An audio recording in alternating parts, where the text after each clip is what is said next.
खबरें होंगी आपकी, आपके गांव की, आपके शहर की। खबरें होंगी राजनीतिक गलियारों की, आपराधिक दुनिया की, सरकारी कार्यालयों में बढ़ते भ्रष्टाचार की, विकास के नाम पर हो रही लूट की, व नेताओं के झूठ की।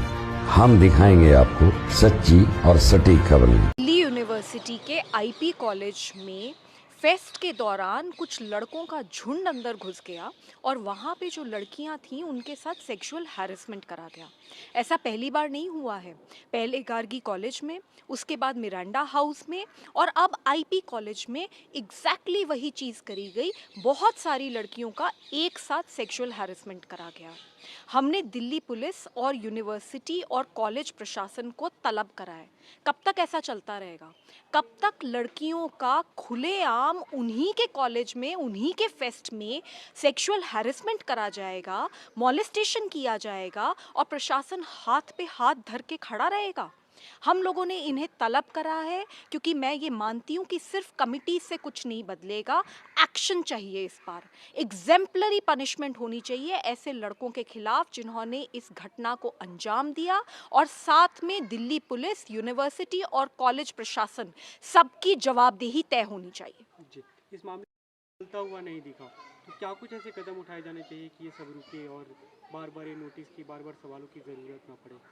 हमने समन्स इशू करें क्योंकि मैं ये समझना चाहती हूँ कि क्या गाइडलाइंस बनी है। दिल्ली यूनिवर्सिटी ने कुछ तो गाइडलाइंस बनाई होंगी। बार बार इस तरीके के इंसिडेंट्स होते हैं, बार बार एफआईआर हो जाती हैं, कुछ एक दो लोग पकड़े जाते हैं, लेकिन कोई गाइडलाइन नहीं बन रही। और अगर गाइडलाइन बनी है तो उनको ठीक से पालन नहीं किया जा रहा। तो कुछ तो ऐसा करना पड़ेगा जिससे कि दिल्ली पुलिस और कॉलेज और यूनिवर्सिटी प्रशासन की जवाबदेही तय हो, जिससे कि आगे ऐसा ना हो। इसीलिए दिल्ली महिला आयोग ने अब एक जांच का गठन करा है। जांच कर रहे हैं हम इस मामले में, और हम ये सारी के सारी जो गाइडलाइंस हैं इनको बनवा के रहेंगे। सेक्सुअल असॉल्ट की केसेस की जो विक्टिम्स होती हैं, गवर्नमेंट हॉस्पिटल्स में जाने पे उन्हें कई बार इंतज़ार करना पड़ता है, कई बार भेदभाव का सामना करना पड़ता है। आपने इसे लेकर नोटिस भी इशू किया और गवर्नमेंट को कुछ एडवाइजरी दी, क्या है वो सब? दिल्ली में हर दिन 6 रेप्स होते हैं। ऐसे में जो सेक्सुअल असॉल्ट की सर्वाइवर्स हैं, जो कि यौन शोषण की पीड़िताएं हैं, वो जब सरकारी अस्पताल में अपना मेडिकल एग्जामिनेशन कराने जाती हैं तो उन्हें बहुत समस्याएं फेस करनी पड़ती हैं। कई कई घंटे उन्हें इंतज़ार करना पड़ता है, और ऐसा भी देखने को आया है कभी कभी 6 घंटे, 7 घंटे, 8 घंटे तक उनको वेट कराया जाता है। वन स्टॉप सेंटर्स हर सरकारी अस्पताल में बनना ज़रूरी है, लेकिन वो भी ये देखा गया है कि दिल्ली में कई ऐसे सरकारी अस्पताल हैं जहां वन स्टॉप सेंटर्स नहीं हैं। अगर वन स्टॉप सेंटर हैं भी तो उनमें प्रॉपर फैसिलिटीज़ नहीं है। तो मैं ये मानती हूँ कि ये बहुत ही ज़्यादा संवेदनहीनता है, और ये सेक्सुअल असॉल्ट सर्वाइवर्स के साथ किसी भी हाल में बर्दाश्त नहीं की जाएगी। इसीलिए दिल्ली सरकार को मैंने एक जांच रिपोर्ट सबमिट करी है, और मैं ये आशा करती हूँ कि तुरंत जल्द से जल्द ऐसे सिस्टम बनाए जाएंगे सरकारी अस्पताल में, जिससे कि जो लड़कियां हैं जिनके साथ यौन शोषण होता है, या जो बच्चे हैं जिनके साथ यौन शोषण होता है, उनकी पूरी से पूरी मदद की जा सके। आपने जो गवर्नमेंट को देखते हैं, जैसे वन स्टॉप सेंटर से लेकर गायनोकोलॉजिस्ट को वहाँ पे मौजूद रहने तक की, और डॉक्यूमेंट का जो प्रोसेस होता है उसे ईजी किया जाए, इन सब से आपको लगता है कि कुछ हद तक ठीक हो पाएगा जो इस वजह से?